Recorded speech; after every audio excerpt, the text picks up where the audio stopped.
Hi friends, ഇവിടെ പരാമർശിക്കുന്ന സ്റ്റോക്കിൻ്റെ പ്രോസ് ആൻഡ് കോൺസ് നമ്മൾ screener.in എന്നുള്ള ഒരു സൈറ്റിൽ പരിശോധിച്ചാൽ അവിടെ കാണാൻ കഴിയുന്ന ഒരു കാര്യമാണ്. കോണിൻ്റെ കൂട്ടത്തിൽ നമുക്ക് കാണാൻ കഴിയും കമ്പനി പ്രോഫിറ്റ് ഉണ്ടാക്കുന്നുണ്ടെങ്കിലും യാതൊരുവിധ ഡിവിഡൻറ്റും കമ്പനി ഇൻവെസ്റ്റേഴ്സിന് നൽകുന്നില്ല എന്ന്. അപ്പോൾ ഈ കമ്പനിയുടെ ഒരു ദൗർബല്യമായിട്ട് ഇവർ ചൂണ്ടിക്കാണിക്കുന്ന ഒരു വസ്തുത ഇതാണ്.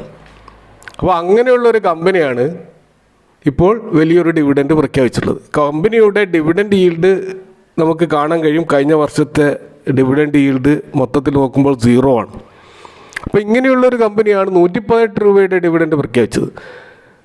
488 രൂപ മാത്രമാണ് ഇപ്പോൾ ഈ സ്റ്റോക്കിൻ്റെ കറണ്ട് മാർക്കറ്റ് പ്രൈസ് എന്ന് കാണുമ്പോഴാണ് ഈ 118 രൂപയുടെ ഈ ഒരു ഡിവിഡൻഡ് നമ്മളിൽ ഉണ്ടാക്കുന്ന വലിയൊരു ആശ്ചര്യം എന്ന് പറയുന്നത്. അതായത് ഏകദേശം 24% ഡിവിഡൻഡ് ഈൽഡാണ് ഡിവിഡൻഡ് പ്രഖ്യാപനത്തിലൂടെ അവർ പറയുന്നത്. വേദാന്ത അതുപോലെ ഹിന്ദുസ്ഥാൻ സിങ്ക് പോലെയുള്ള ഹൈലി ഡിവിഡൻഡ് പേ ചെയ്യുന്ന കമ്പനികൾ പോലും ഒരു വർഷത്തെ അവരുടെ ഇൻ്ററിം ഡിവിഡൻഡുകളും സ്പെഷ്യൽ ഡിവിഡൻഡുകളും ഫൈനൽ ഡിവിഡൻഡ് എല്ലാം കൂട്ടിയിട്ടാണ് ഈ പറയുന്ന 25%, 30% ഒക്കെ ഡിവിഡൻഡ് നൽകുന്നത്. ഇവിടെ ഒറ്റ സ്ട്രെച്ചിലാണ് 24% ഒരു ഡിവിഡൻഡ് ഈൽഡ് ഈ കമ്പനി നൽകുന്നത്. ഈ ഒരു ഡിവിഡൻഡിന് വേണ്ടി നമ്മൾ ഈ സ്റ്റോക്ക് വാങ്ങണോ അതല്ല ഒഴിവാക്കുന്നതാണോ നല്ലത് എന്ന് ഞാൻ ഈ വീഡിയോയുടെ അവസാനം ചർച്ച ചെയ്യുന്നുണ്ട്. അപ്പോൾ R4iയിലേക്ക് എല്ലാവർക്കും ഒരിക്കൽ കൂടി സ്വാഗതം. ഈ ഏപ്രിൽ 12 കഴിഞ്ഞ വെള്ളിയാഴ്ച ആസ്റ്റർ DM ഹെൽത്ത് കെയർ എന്ന് പറയുന്ന ആ സ്റ്റോക്ക് അവരുടെ ഒരു അനൗൺസ്മെൻറ്റ് അല്ലെങ്കിൽ അവരുടെ ഒരു ഡോക്യുമെൻറ്റ് NSEയിൽ റെഗുലേറ്ററി ഡോക്യുമെൻറ്റ് NSEയിൽ അവർ സമർപ്പിക്കുകയുണ്ടായി. അതിലാണ് ഈ ഡിവിഡൻഡിൻ്റെ കാര്യം പറയുന്നത്. ആസ്റ്റർ DM ഹെൽത്ത് കെയർ എന്ന് പറയുന്ന ഈ ഒരു കമ്പനി ഇന്ത്യയിലും അതുപോലെ ഗൾഫ് രാജ്യങ്ങളിൽ GCCയിലും ഹോസ്പിറ്റൽ ചെയിനുകളും അതുപോലെ ഫാർമസി അതുപോലെ ലാബുകൾ തുടങ്ങിയ എൻ്റയർ ഹെൽത്ത് കെയർ ബിസിനസ്സൊക്കെയുള്ള ഒരു വലിയൊരു കമ്പനിയാണ്. ആ കമ്പനിയുടെ ബോർഡ് മീറ്റിങ്ങിലാണ് ഈ ഒരു ഡിവിഡൻഡ് പ്രഖ്യാപനം വന്നിട്ടുള്ളത്. NSE സൈറ്റിൽ നിന്ന് ഈ ഒരു ഡോക്യുമെൻ്റ് നമ്മൾ അതിൻ്റെ PDF പരിശോധിച്ചാൽ മനസ്സിലാകുന്നൊരു കാര്യം, ഏപ്രിൽ 23 റെക്കോർഡ് ഡേറ്റ് ആയിട്ട് അതിൽ പറയുന്നത്. അതായത് ഏപ്രിൽ 23 ഇൻവെസ്റ്ററുടെ ഡിമാറ്റ് അക്കൗണ്ടിൽ ഈ ഷെയർ ഉണ്ടെങ്കിൽ അവർക്ക് ഒരു ഷെയറിന് 118 രൂപ പ്രകാരം 30 ദിവസത്തിനകം ഡിവിഡൻഡ് നൽകുമെന്നാണ് ഡോക്യുമെൻറ്റിൽ പറയുന്നത്. അപ്പോൾ ഏതൊരു കമ്പനിയും ഒരു വലിയൊരു ഡിവിഡൻഡ്, ഒരു അൺയൂഷ്വൽ ഡിവിഡൻഡ് പ്രഖ്യാപിക്കുമ്പോൾ അതിൻ്റെ കാരണങ്ങൾ നമ്മളൊന്ന് അന്വേഷിക്കുന്നത് നല്ലതായിരിക്കും. ആസ്റ്റർ DM ഹെൽത്ത് കെയറിൻ്റെ ബിസിനസ് സ്ട്രക്ചർ നോക്കുകയാണെങ്കിൽ ഡോക്ടർ ആസാദ് മൂപ്പൻ എന്ന് പറയുന്ന ഒരു ഡോക്ടറാണ് ഈ ഹോസ്പിറ്റൽ ചെയിനിൻ്റെ ഫൗണ്ടർ എന്ന് നമുക്ക് കാണാൻ കഴിയും. ഇദ്ദേഹം കോഴിക്കോട് കൽപ്പകഞ്ചേരി സ്വദേശിയാണ്. കാലിക്കറ്റ് മെഡിക്കൽ കോളേജിൽ നിന്ന് MBBS MDയും നേടിയ ശേഷം ഇദ്ദേഹം 1987 വരെ കാലിക്കറ്റ് മെഡിക്കൽ കോളേജിൽ ലെക്ചറായിട്ട് സേവനം അനുഷ്ഠിച്ചിരുന്നു. പിന്നീട് ഏതൊരു മലയാളിയും ചെയ്യുന്നത് പോലെ ഇദ്ദേഹം ഗൾഫിലേക്ക് പോവുകയും അവിടെ റഫ പോളി ക്ലിനിക് എന്ന പേരിൽ UAEയിലെ ബർദുബായിൽ ഒരു സിംഗിൾ ഡോക്ടർ ക്ലിനിക്ക് ഇദ്ദേഹം തുടങ്ങുകയും ചെയ്തു. അപ്പോൾ ആ ഒരു ക്ലിനിക്കിൽ ഇങ്ങനെ വർക്ക് ചെയ്തുകൊണ്ടിരിക്കുമ്പോഴാണ് അദ്ദേഹത്തിൻ്റെ ഉള്ളിലുള്ള ഒരു സംരംഭകൻ പുറത്തു വരികയും അങ്ങനെ വിവിധ തരം ടൈയപ്പുകളിലൂടെ അദ്ദേഹത്തിൻ്റെ ഈ ക്ലിനിക്കിൻ്റെ എക്സ്പാൻഷൻ വൻതോതിൽ വർദ്ധിപ്പിക്കുകയും ചെയ്തത്.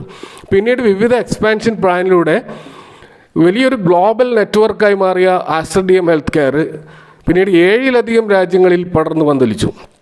യുണൈറ്റഡ് അറബ് എമിറേറ്റ്സ്, അതുപോലെ Oman, Qatar, Saudi Arabia, Bahrain, Jordan എന്നീ രാജ്യങ്ങളിലൊക്കെ പ്രസൻസ് ഉള്ള ഒരു ഗ്ലോബൽ നെറ്റ്വർക്കായി അത് മാറി. വളരെ വൈകിയാണ് അവർ ഇന്ത്യയിലേക്ക് കടന്നു വന്നത്. ഇന്ത്യയിലെ എമേർജിംഗ് ഹോസ്പിറ്റൽ നെറ്റ്വർക്കായി ഈ ആസ്റ്റർ DM ഇപ്പോൾ വളർന്നുകൊണ്ടേയിരിക്കുകയാണ്.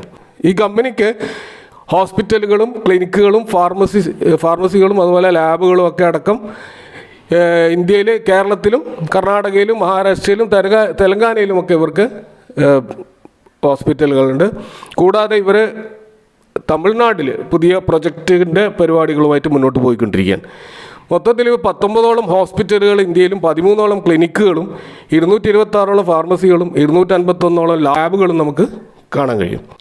ഇപ്പോൾ വന്ന ഈ ഒരു ഡിവിഡൻഡ് അനൗൺസ്മെൻറ്റും കമ്പനിയിൽ അടുത്ത് നടന്ന ഒരു ഡീമേർജറുമായിട്ട് നല്ലൊരു ബന്ധമുണ്ട്. ഈ കമ്പനിയുടെ ബിസിനസ്സിനെ നമുക്ക് പ്രധാനമായിട്ട് രണ്ടായിട്ട് കാണാൻ കഴിയും. ഒന്ന് GCC ഹെൽത്ത് കെയർ നെറ്റ്വർക്ക് എന്ന് പറയുന്ന ഗൾഫിലുള്ള ബിസിനസ്, മറ്റൊന്ന് ഇന്ത്യൻ ഹെൽത്ത് കെയർ നെറ്റ്വർക്ക് എന്ന് പറയുന്ന ഇന്ത്യയിലുള്ള ഹോസ്പിറ്റൽ മേഖലയിലുള്ള ബിസിനസ്. അപ്പോൾ ഇന്ത്യയിലെ കമ്പനിയുടെ എക്സ്പാൻഷൻ വൻതോതിൽ ക്യാപിറ്റൽ ഇറക്കിയാണ് ഇവർ ചെയ്തിട്ടുള്ളത്. കാരണം ഇന്ത്യയിൽ അവർ സ്വന്തമായി ഭൂമി വാങ്ങുന്നു, അവിടെ ബിൽഡിങ്ങുകൾ പണിയുന്നു, അതിലാണ് ഈ ഹോസ്പിറ്റൽ ശൃംഖലകൾ മുഴുവൻ ഉണ്ടാക്കിയിട്ടുള്ളത്. എന്നാൽ ഗൾഫിൽ അങ്ങനെ ആയിരുന്നില്ല. അവിടെ തേർഡ് പാർട്ടി എൻറ്റിറ്റികളുമായിട്ട് ടൈപ്പ് ചെയ്തുകൊണ്ട് വലിയ ക്യാപിറ്റൽ ഇൻറ്റൻസീവ് അല്ലാത്തൊരു ബിസിനസ്സാണ് അവിടെ നടന്നത്. അങ്ങനെയാണ് അവർ അവിടെയുള്ള മാർക്കറ്റുകൾ കൈയടക്കിയത്. എന്നാൽ ഇന്ത്യയിൽ നല്ല തോതിൽ കടമെടുത്തത് കൊണ്ട് ഈ കമ്പനിക്ക് ഫണ്ട് റൈസ് ചെയ്യാൻ വൻതോതിൽ ഇവരുടെ പ്രൊമോട്ടർ ഹോൾഡിംഗ് പ്ലഡ്ജ് ചെയ്യേണ്ടി വന്നിട്ടുണ്ട്. ഇപ്പോൾ 99% ഷെയറുകളും ഇവരുടെ പ്ലഡ്ജിങ്ങിലാണ്. കമ്പനിയുടെ ബോറോയിങ്സ് നോക്കുകയാണെങ്കിൽ അത് ഓരോ വർഷവും വർദ്ധിച്ചു വരുന്നതായിട്ട് നമുക്ക് കാണാൻ കഴിയും.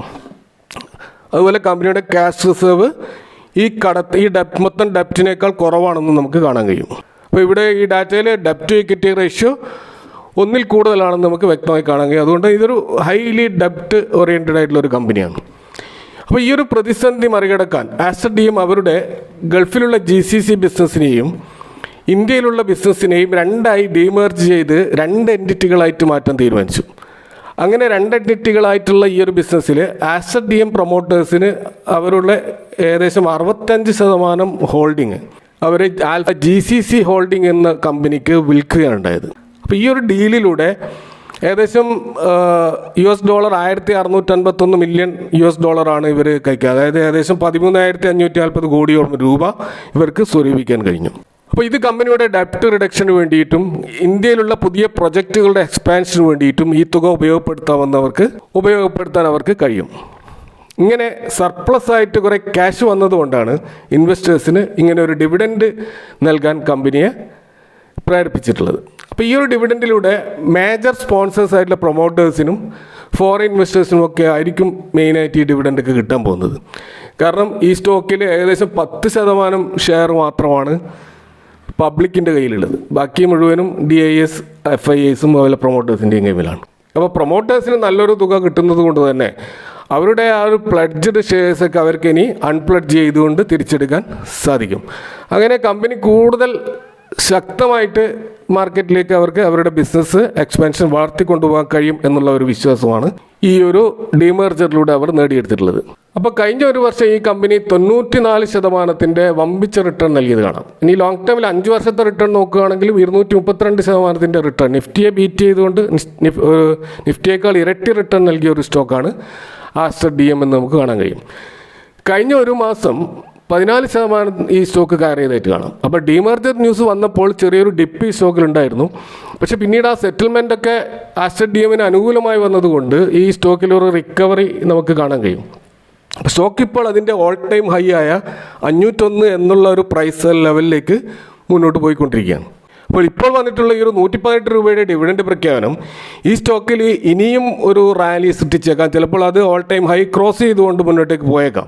അപ്പോൾ ഒരു ലോങ് ടേം ഇൻവെസ്റ്ററെ സംബന്ധിച്ചിടത്തോളം ഈ സ്റ്റോക്കിൽ ഡിവിഡൻഡ് നൽകുമോ ഇല്ല എന്നതൊന്നും ഒരു ബോണസോ സ്റ്റോക്ക് സ്പ്ലിറ്റോ അതൊന്നും ഒരു വലിയ വിഷയമല്ല. കാരണം ഒരു ലോങ് ടേം ഇൻവെസ്റ്റർ ഈ കമ്പനിയുടെ ഫ്യൂച്ചർ ബിസിനസ് മാത്രം നോക്കി അതിൻ്റെ വളർച്ചാ സാധ്യതകൾ നോക്കി മാത്രമാണ് ഇൻവെസ്റ്റ് ചെയ്യുന്നത്. എന്നാൽ ഒരു ഷോർട്ട് ടേം ട്രേഡറെ സംബന്ധിച്ചിടത്തോളം ഈ സ്റ്റോക്കിൽ ഈ പറയുന്ന ഒരു ഡിവിഡൻഡ് വളരെ പ്രധാനപ്പെട്ട ഒരു കാര്യമാണ്. കാരണം നമുക്കറിയാം സ്റ്റോക്ക് മാർക്കറ്റ് ട്രേഡേഴ്സിനെ ഇവിടെ നമുക്ക് 2ആയിട്ട് തരംതിരിക്കാൻ പറ്റും. ഒന്ന് 118 രൂപ ഡിവിഡൻഡ് നേടി അത് അക്കൗണ്ടിൽ വന്നതിന് ശേഷം ഈ സ്റ്റോക്കിൽ നിന്ന് എക്സിറ്റ് ആകാൻ ഉദ്ദേശിക്കുന്ന ഷോർട്ട് ടേം ട്രേഡേഴ്സ്.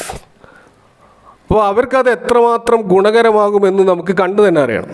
കാരണം അത് ഞാൻ പറയാൻ കാരണം ഇവിടെ വേറൊരു ടൈപ്പ് ട്രേഡേഴ്സ് ഉണ്ട്. അപ്പോൾ അവർ ഈ സ്റ്റോക്കിൽ അടുത്ത ദിവസം നടക്കാൻ സാധ്യതയുള്ള ഈ മൊമെൻറ്റത്തിൽ നിന്ന് ഒരു ബെനിഫിറ്റ് ഉണ്ടാക്കാൻ ശ്രമിക്കുന്നവരായിരിക്കും. അപ്പോൾ അവരെന്താണ് ചെയ്യാമെന്ന് വെച്ചാൽ ഈ സ്റ്റോക്കിൽ ഇപ്പോഴേ എൻട്രി എടുത്തിട്ടുണ്ടാവും. അവരെന്നിട്ട് ഈ സ്റ്റോക്കിൽ ഉണ്ടാകുന്ന ആ ഒരു മൊമെൻറ്റത്തിൽ അവർ നല്ല തോതിലുള്ള സെല്ലിങ് നടത്തും. അങ്ങനെ നല്ല തോതിലുള്ള ഒരു പ്രോഫിറ്റ് അവരുണ്ടാക്കും. എന്നിട്ട് അവർ ഈ ഡിവിഡൻഡ് വാങ്ങാതെ അതിന് തൊട്ട് മുമ്പ് റെക്കോർഡ് ഡേറ്റിന് മുമ്പ് അവർ എക്സിറ്റ് ആവുകയും ചെയ്യും. അപ്പോൾ എന്തുകൊണ്ടാണ് ഈ ഒരു സ്മാർട്ട് ട്രേഡേഴ്സ് ഈ ഡിവിഡൻഡ് വാങ്ങാതെ എക്സിറ്റ് ആവുന്നത് എന്ന് ചോദിച്ചാൽ ഈ തരത്തിലുള്ള ട്രേഡേഴ്സ് ഹൈ ക്യാപിറ്റലുള്ള ഇൻവെസ്റ്റേഴ്സ് ആയിരിക്കും. അവർ ഇൻകം ടാക്സ് ഒക്കെ അടക്കുന്ന ഒരു ബ്രാക്കറ്റിൽപ്പെട്ടവരായിരിക്കും. 30% മുകളിലുള്ള ടാക്സ് ബ്രാക്കറ്റ് ഉള്ളവരായിരിക്കും അവർ. അപ്പോൾ ഈ ഡിവിഡൻഡ് ഇൻകം ടാക്സ് അടക്കേണ്ടതുണ്ട്. അപ്പോൾ ഈ ഡിവിഡൻഡ് വാങ്ങിക്കഴിഞ്ഞാൽ 30% അതിൻ്റെ ഇൻകം ടാക്സ് പോയി കഴിഞ്ഞാൽ പിന്നെ ഫലത്തിൽ നമുക്ക് കിട്ടുന്ന ഏകദേശം 80 രൂപയോളമായിരിക്കും. കൂടാതെ ഈ ഡിവിഡൻഡ് റെക്കോർഡിന് ശേഷം ഈ സ്റ്റോക്കിൽ ഒരു പ്രൈസ് അഡ്ജസ്റ്റ്മെൻറ്റ് നടക്കും. ആ പ്രൈസ് അഡ്ജസ്റ്റ്മെൻറ്റ് ഭാഗമായിട്ട് ഏകദേശം 100 രൂപയോളം ഒരു ഡിപ്പ് ഈ സ്റ്റോക്കിൽ വന്നേക്കാം. ഇപ്പോൾ ഉണ്ടാകുന്ന ഈ ഒരു മൊമെൻറ്റത്തിൽ പ്രോഫിറ്റ് ബുക്ക് ചെയ്താൽ ചിലപ്പോൾ അവർക്ക് 100 രൂപയുടെ ഒരു പ്രോഫിറ്റ് ഇപ്പോൾ തന്നെ ഉണ്ടാക്കാൻ പറ്റും. അതിനവർക്ക് short term capital gain 15% income tax കൊടുത്താൽ മതി. അപ്പോൾ ആ ഒരു ബെനിഫിറ്റൊക്കെ കാൽക്കുലേറ്റ് ചെയ്തുകൊണ്ട് ഇൻവെസ്റ്റ് ചെയ്യുന്ന ഈ ട്രേഡേഴ്സ്, പ്രത്യേകിച്ച് ഹൈ ക്യാപിറ്റലുള്ള ഇത്തരം ഓപ്പറേറ്റർ ട്രേഡേഴ്സ് ഈ സ്റ്റോക്കിൽ സ്വാഭാവികമായിട്ടും ഇങ്ങനെയുള്ള ഒരു വോളറ്റിലിറ്റി സൃഷ്ടിക്കാനുള്ള സാധ്യതയും ഉണ്ട്. അപ്പോൾ ഈ ഒരു ആസ്റ്റർ DM ഈ ഒരു സ്റ്റോക്കിൽ അതിൻ്റെ ബിസിനസ്സിൽ ലോങ് ടേം ഇൻവെസ്റ്റ് ചെയ്യാനാണ് ഉദ്ദേശിക്കുന്നതെങ്കിൽ ഇപ്പോൾ എൻട്രി എടുക്കാതെ, ഈ ഒരു ഡിവിഡൻറ്റിന് വേണ്ടിയിട്ട് എൻട്രി എടുക്കാതെ ഇതിൻ്റെ ഒരു കറക്ഷന് വേണ്ടി കാത്തിരുന്നുകൊണ്ട് ഇതിൻ്റെ എല്ലാ ആ ഒരു ഈ ഡിവിഡൻറ്റ് ഹങ്കാമയൊക്കെ ഒന്ന് സെറ്റിൽ ആകുന്നവർ വെയിറ്റ് ചെയ്തുകൊണ്ട് അതിന് ശേഷം എൻട്രി എടുക്കുന്നതായിരിക്കും ഏറ്റവും ഗുണകരമാകുക. അതല്ല, നിങ്ങൾക്ക് 118 രൂപയുടെ ഡിവിഡൻറ്റ് കിട്ടണമെന്നും ആസ്റ്റർ DMൻ്റെ ഒരു സ്വിംഗ് ഓപ്പർച്യൂണിറ്റി നിങ്ങൾ കാണുന്നുണ്ടെങ്കിൽ നമ്മൾ ചെയ്യേണ്ടത് മുകളിൽ പറഞ്ഞ ഈ ടാക്സ് കാൽക്കുലേഷൻ നമ്മൾ ആദ്യം നടത്തണം. കൂടാതെ ഈ ഡിവിഡൻഡ് റെക്കോർഡിന് ശേഷം നടക്കുന്ന പ്രൈസ് അഡ്ജസ്റ്റ്മെൻറ്റിൻ്റെ ഒരു ധാരണയും നമ്മൾ മനസ്സിലുണ്ടായിരിക്കണം. അതൊക്കെ കാൽക്കുലേറ്റ് ചെയ്തുകൊണ്ട് നിങ്ങളുടെ ബൈങ് പ്രൈസ് തീരുമാനിക്കണം. അതിന് ശേഷം മാത്രമേ ഇതിൽ എൻട്രി എടുക്കാൻ പാടുള്ളൂ. അപ്പോൾ ഈ വിഷയവുമായിട്ട് നിങ്ങളുടെ അഭിപ്രായങ്ങൾ കമൻറ്റിൽ അറിയിക്കുക. Do your own study before investing. Thank you for watching. See you next time with another video.